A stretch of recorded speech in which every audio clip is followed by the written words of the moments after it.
Hi, you've reached. She's chewing ice. Katy Cooper and Ginger Hawn Cooper, Hawn, the determined genealogist. And we're here to discuss with lesson number 2 where to find records at, where to begin your searches at, and basic stuff that will really help you. Now, on the Determined Genealogist group page on Facebook, I'm going to have all these files attached, and you can just go and download them, print them off, look at them, whatever. I don't have a website, so I'm doing this as cost effective as possible because you could spend tons and tons on genealogy. And we're thirsty. But what I want to do is to help you to get started and to help you to find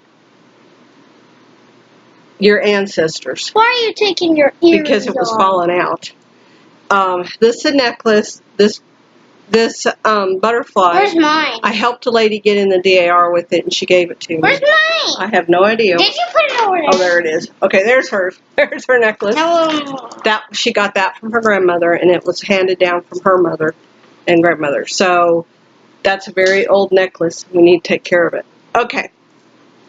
Anyway, you can find this on my Facebook group. You can join it. It's all free. I've got it written up for you, so all you got to do is print it off or look at it, download it. The first place that's a really great place, well, one of the places is, I don't have these in the correct order, is newspaper clippings. And these tell stories. Can you hold this for me, Katy? Okay. Now this one is my grandfather's obituary. And obituaries are awesome. See how long that is? That tells where his siblings are, if they're living. It tells where they're living at. It tells where his children are, where they're living at. It tells all kinds of things. Sometimes you can find marriage information. And even sometimes you can find out who attended, which is great because you can find out if they're related. Maybe a distant cousin. We'll fix it in a minute. Here's another great place to look, and these are Bible records. Here, can you hold these for me, please? All right. What's really great to do is to look at the date of when the Bible was made, because that will tell you how accurate it is. If it's made in 1999 and it's got information in the 1800s, that's not necessarily very accurate. It's got information, marriages, deaths in it. It's got, here's the deaths in it. And here's the wedding, the more information. And if you notice this has a story in itself. Fancy writing and who put it and the names and that sort of thing. I'll go over this in lesson number 3. My mom was adopted, and it took me years and years and years, but I did find her birth family. And I got the orphanage records and her original birth certificate, but that's another story. But that was her grandmother's Bible. Okay? All right, can you hold that for me, Katy, please? Okay, turn it around where they could see that. Well, this is the cross, you know. Right, turn it around so they can see the other side, honey. You know. There you go. Oh, that's the same side. No, this side. There you go. Now, this is an announcement that you have, and I'm sure you've got probably 2 or 3 or a dozen, who knows, in your files, you know, in your stuff.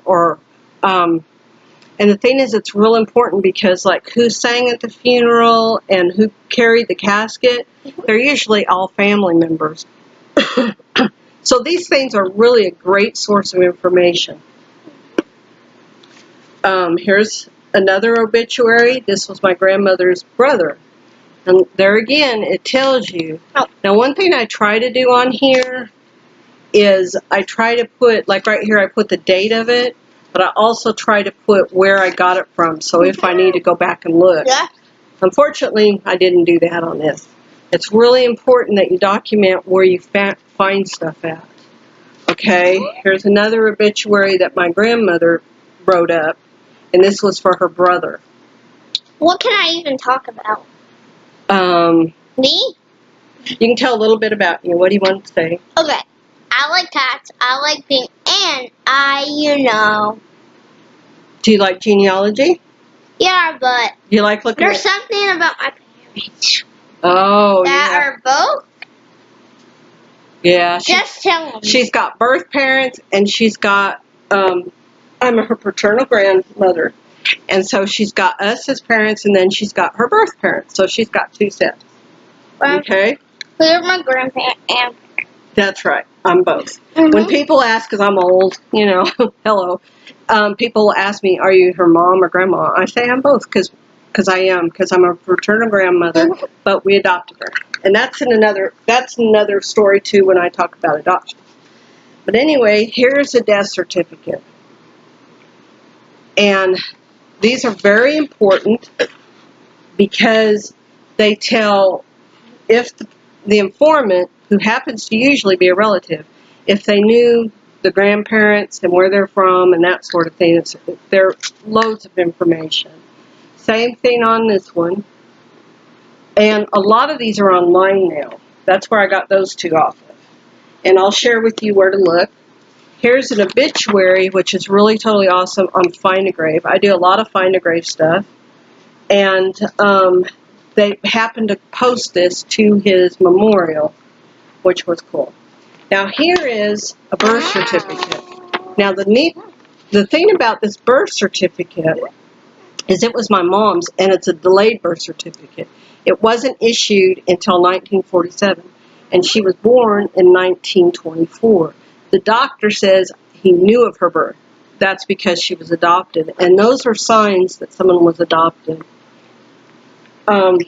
Here are records that you might find, and one thing, I've got to say this, okay? Every family normally has one, and you might become the one, but it's called the keeper of the family records.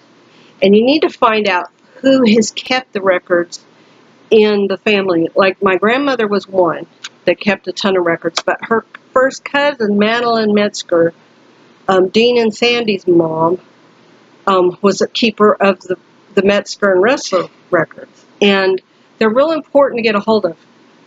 And when you talk to them, don't say, okay, I want to go copy these. Say, would you go with me to copy these records? And can I please have a copy so I can do the research? And people more than likely were happy to share with you because they love genealogy. If they don't, there's other ways around it. And I'll do a segment on how to talk to people to get, like my aunt told me, don't even put me in a book. Yes. And I like my birth mother because look at my eyelashes close.